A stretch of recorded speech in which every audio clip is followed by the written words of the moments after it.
Let me read this. End of week update, Friday, May 16th. In case you've been living under a rock, Yama, the master of packs, released yesterday. Okay, yes it did. Despite racking up thousands of years worth of souls, Yama's been bested a fair few times at this point. So we wanted to check in with all of you about how things are going and what we're working on. While yesterday's release wasn't the smoothest of all time, we're pleased to say that issues with Yama himself seem few and far between. So we're keeping an ear to the ground while you continue to rack up kills and perhaps start developing pet peeves that we can address. Having said that, we've released a whole host of hotfixes for other assorted issues since yesterday. So if you've been putting off in any combination rune crafting or powered staff usage, then consider your all clear. We've fixed them up. And you can check the table further down for more information on specific issues or fixes. We've also gathered up a suite of smaller tweaks that we're working to deploy as soon as we're able to, with most of them likely to be in either next week's game update or the week after that. Here's a list of what we're working on. Make sure to let us know if we've missed anything. Fix a bug where players can be teleported back into Yama's lair if they use a teleport during a phase transition. Reduce number of fire runes that demon spells consume while also increasing the quantity of fire runes dropped by Yama himself. Make infernal plates tradable so that you're not locked into finishing an entire piece of oath plate if you just want to give it a quick go. What? Oh, okay, I see. Stop the infernal pickaxe from occasionally incinerating infernal shale. As a side note, infernal shale is a solid mining moneymaker right now. Grab yourself some cloth and give it a go if you haven't already. Fix a pizza related typo. Nothing fishy going on here. Okay. Fix a typo in Yama's combat achievements that suggest he's located in the chasm of firm. That's crazy. While he's pretty sturdy, it's supposed to say fire. Fix some typos on contracts, which should refer to diabolic worms as Aether Catalysts. Correct some terrain mapping so that players no longer levitate. Yama hates it when you levitate. Add oath plate shards to the Yama category on collection log. They're already ticked off if you've obtained them. They just need to be displayed. Add Yama pet to the all pets category in the collection log. Allow diabolic worms to be stored in the tackle box. Fix a bug where the dossier refers to the forgotten lockbox. Yep, that's what I got earlier today. Fix a bug where obtaining a forgotten lockbox checks off the dossier in the collection log. Add in a missing visual for the Chasm of Fire teleport scroll when viewed in the Master Scroll book, where it currently resembles a spider cave teleport. Add in a missing inventory icon for the Oathplate armor set, where it currently resembles a Justice Shah armor set. Consider whitelisting irons for Soul Flame Horn usage at Vedion, Vetenatus, and Callisto. What? Investigate an issue where Soul Flame Horn doesn't consistently buff allies if they're stood on the same tile as you. Remove the Dragon Chain Body from Yama's collection log entry. This is an artifact from an older loot table, but he doesn't actually drop the item in the live game. Add elite clues to Yama's loot table. Fix an issue where Soul Flame Horn's radius is reset on equip. Fix a bug where an uncharged Tunic and Shadow cannot be charged with Aether runes. Beyond the stuff we're actively working on, we've got a couple things to clarify we're seeing you asking about. Mining boosters do not benefit Infernal Shale. In this instance, we've tried balancing the Shale quite specifically to try and position it in an approachable mining moneymaker, one which might also incentivize you to get those clicking fingers moving. If all mining boosts work here, then we need to balance Shale around mining boosts and significantly weaken its appeal unless you tackle a wholly separated grind first.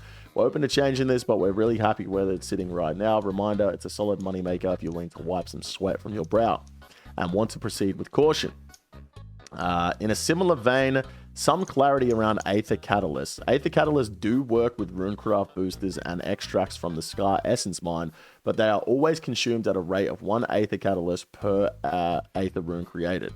For some of the same reasoning, we wanted to maintain a consistent relationship between the value of catalysts as a drop and the number of Aether runes entering the game.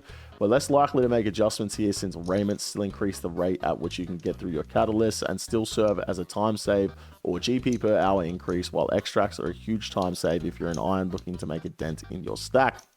The Soul Flame Horn's special attack buffs the second hit splat for Dragon Claws, Burning Claws. This means that you're guaranteed to not completely miss, but was an exception we felt we had to make to prevent the special attack weapons becoming overpowered in a really unhealthy way. I think that's fair enough.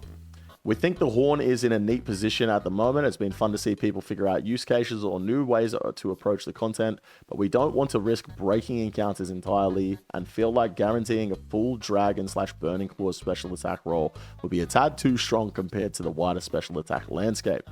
Before we sign off, we need to talk about something important.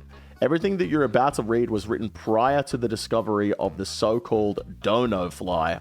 No way they put that in the blog. Yeah, they named it, dude. Which we think is pretty neat and had suspected would be possible, so we're leaving it alone. You can relax. And before players discovering intended mechanics like Vengeance proccing on meteors or some interesting ways to consume glyphs to empower your own attacks, we're making this clear so that you know the discovery of cool and emergent strategies is not the reason for this change. Since release, we've been keeping up with a very close eye on kill times, Yama's popularity and the rate at which unique items are coming in the game. Despite it being early days, many of you are getting to the point of defeating Yama pretty handedly. While there are still a couple of intricacies we're not certain you've figured out, kill times are getting consistently quick and averaging out to be faster than we'd expected. We don't want to buff Yama himself since we think kill times on the low end are in a good place. The encounter provides a good amount of complexity as you're chasing consistent and fast kills at max efficiency, and we're keen to see what new methods develop over the coming weeks. With all of the above in mind, we need to make sure that Oath Plate remains in a healthy spot progression-wise, and we can't achieve that with the current drop rates. As such, we've released a hot fix which decreases the drop rates of Yama's uniques, meaning Oath Plate pieces and the Soul Flame Horn by around 30%. And increasing the number of infernal plates required to create a piece of Oath Plate from 7 to 9.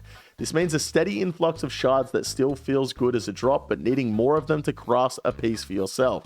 This is understandably a pretty notable jump, but prior to the fix, the time to complete all uniques at Yama was well south of 60 hours.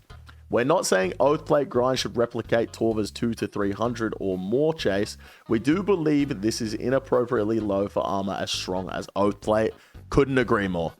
Yeah, I agree. 100% agree. Less than 60 hours to complete a set. That's better than better than Torva at some places. Like, that's crazy. Yeah. We know that for some of you, this is likely to drum up sentiment like abuse early, abuse often, or further feelings of fear of missing out, but believe that acting now is the best thing that we can do.